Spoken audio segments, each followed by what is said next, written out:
If you've been to the store anytime recently, it's nearly impossible to miss. Your dollar won't buy you nearly as much as it used to. I've been walking around this house confused as hell since I've been back from the grocery store. I just spent $78.39 and nothing can go in my mouth or my belly. Heard from one woman who even said that the same basket of groceries that she regularly buys has now effectively doubled. People are worried, even some people who voted for you saying, I didn't sign up for this. So how do you answer those concerns? Well, they did sign up for it, actually.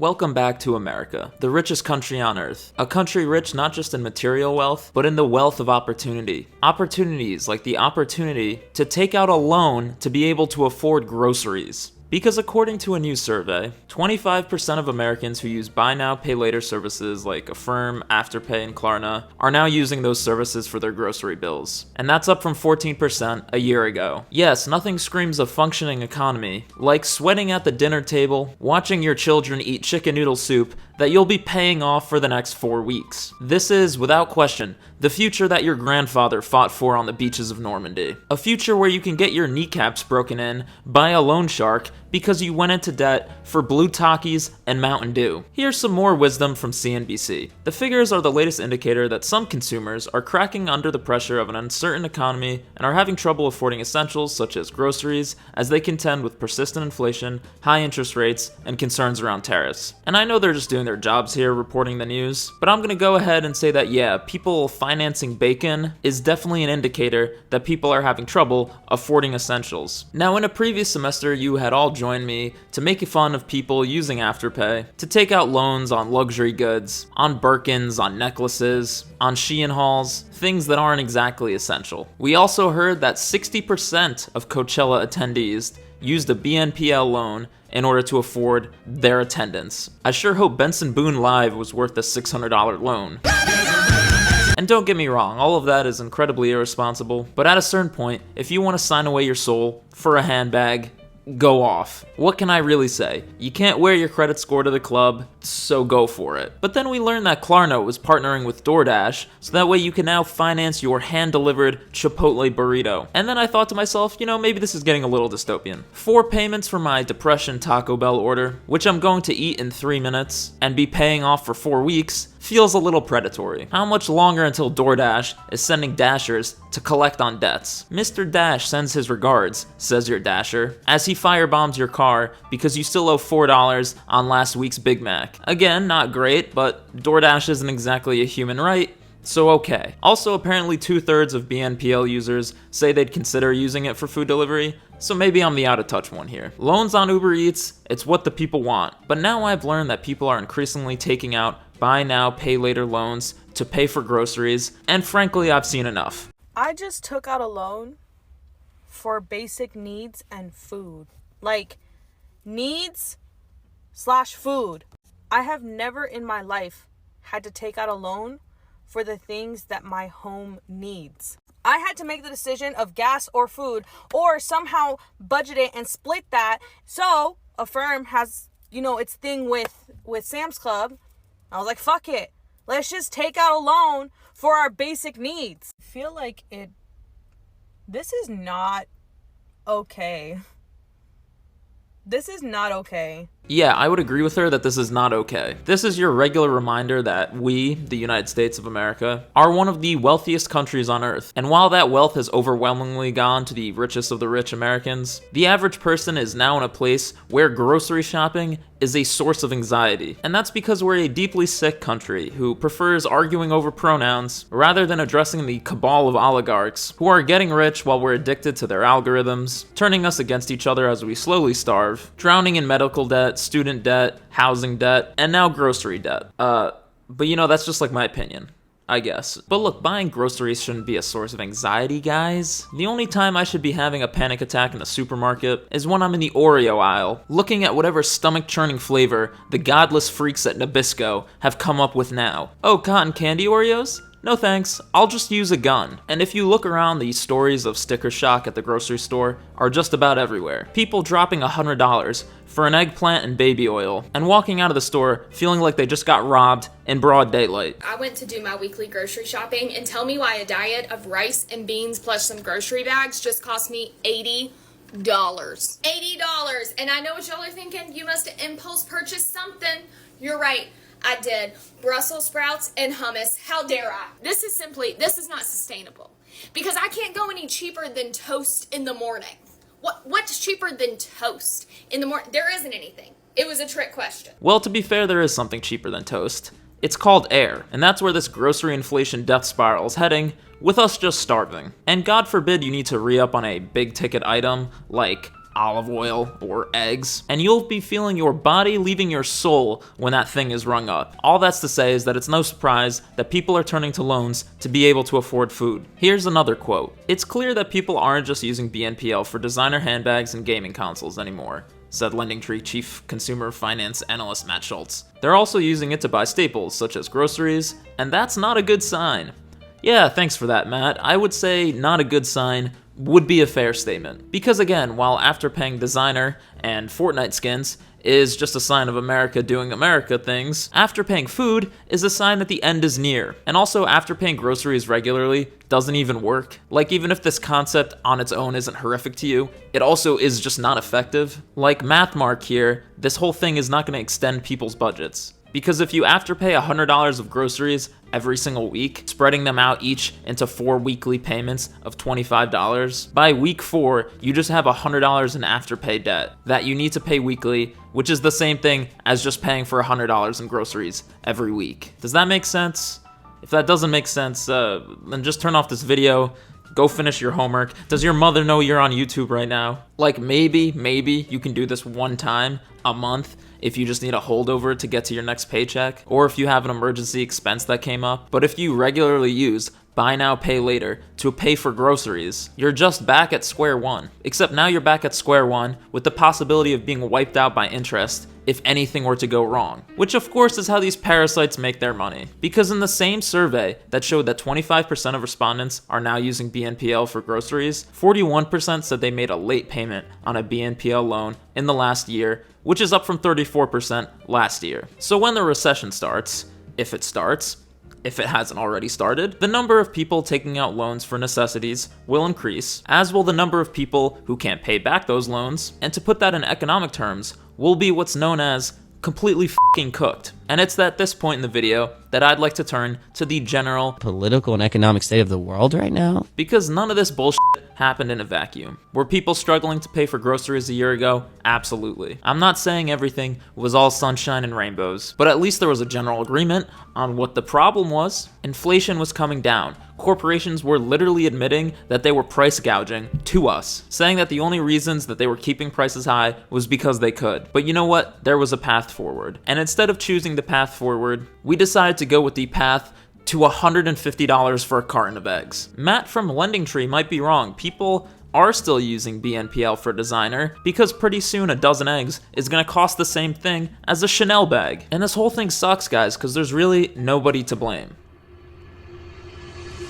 Oh wait, there totally f***ing is. His name is Donald Trump, and he's the reason why the global economy is now on the brink of collapse, why all your shit is somehow still getting more expensive, and why you'll soon have even less money to spend on that increasingly more expensive stuff. You see, there's a little problem with Donald's tariffs, which are sending the price of everyday goods skyrocketing, and it's the risk of something called stagflation. It's an economic situation where as people cut back on spending, businesses start making less money, so they respond by cutting jobs, and as many of those formerly employed workers lose their income, they spend even less. Things keep getting more expensive, and as unemployment rises, people have less bargaining power to request raises, making the rising cost of living hurt even more. And the cycle goes on.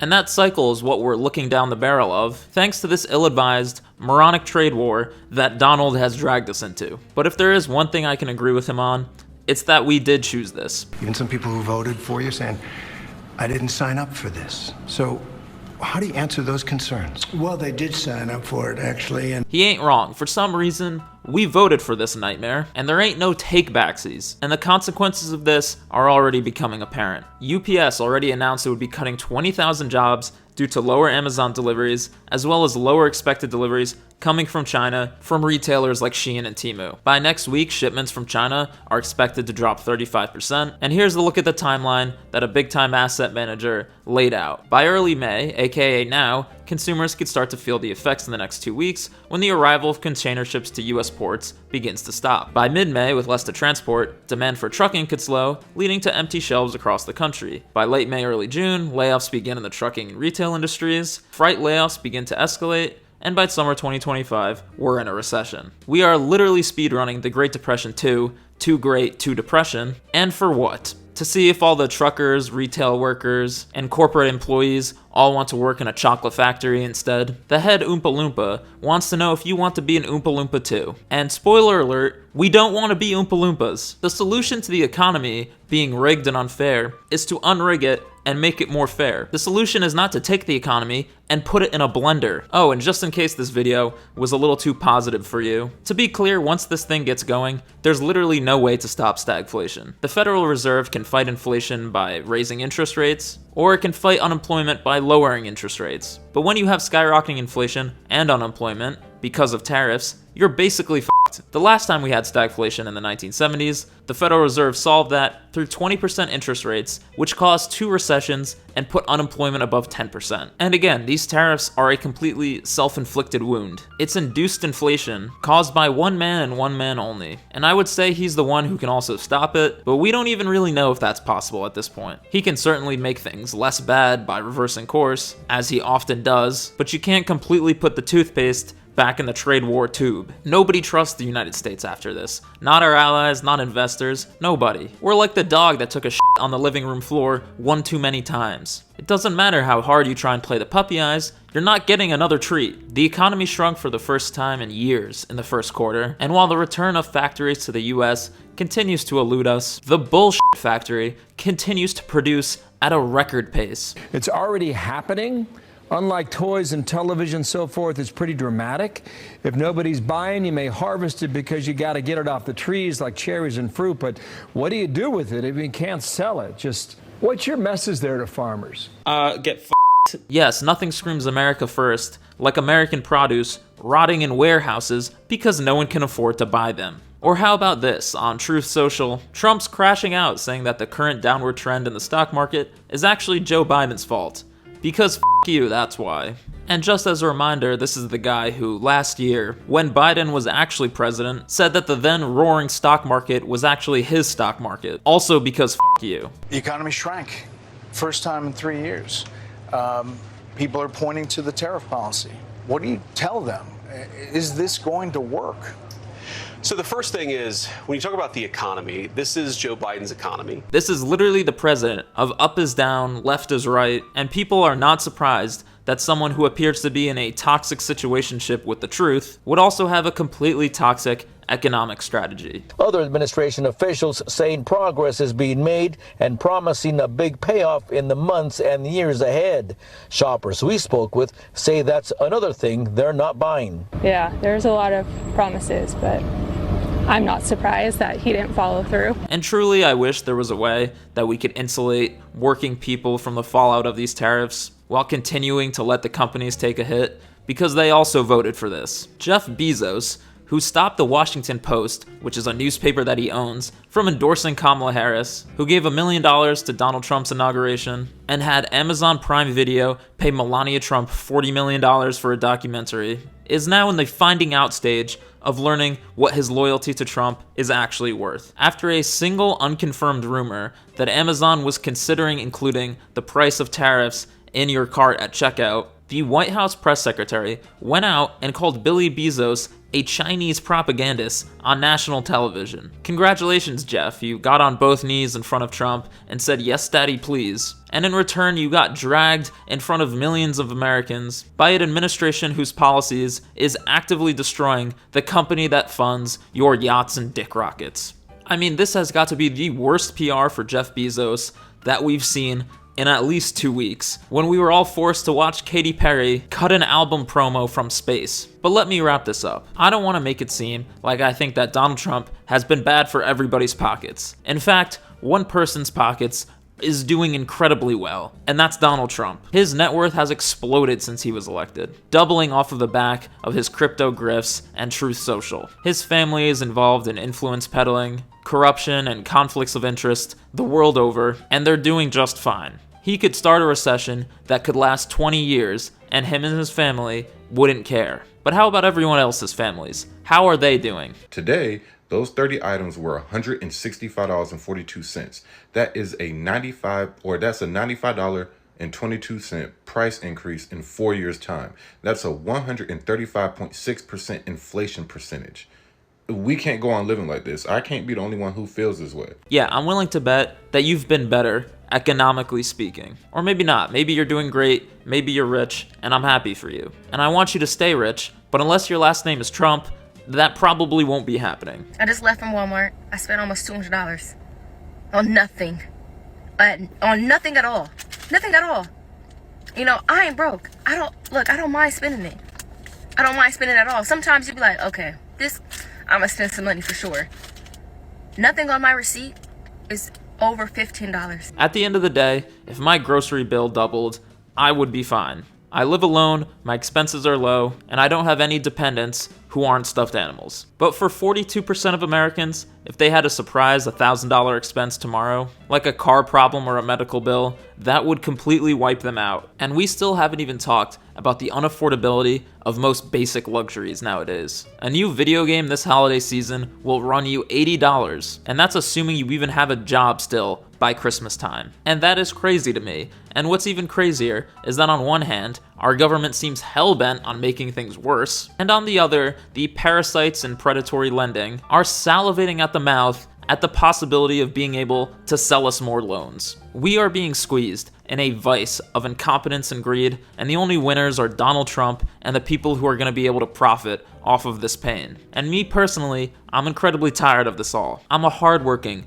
go-getter, salt-of-the-earth American who yaps into a mic for a living, and I drink Aldi energy drinks because you got me f***ed up if you think I'm paying $4 for a can of drain cleaner and caffeine. And shout out Aldi, by the way. I mean, I swear, their prices make you feel like you're transporting back in time to 2019. And they're not paying me to say that, but I wish they would, because those Aldi energy drinks go crazy. And as always, I don't really have a solution to any of this. I just enjoy shouting on the deck of the Titanic with you all. So that's all I got. If you enjoyed this video, like and subscribe. I promise I won't make you pay for my videos in installments. Yet.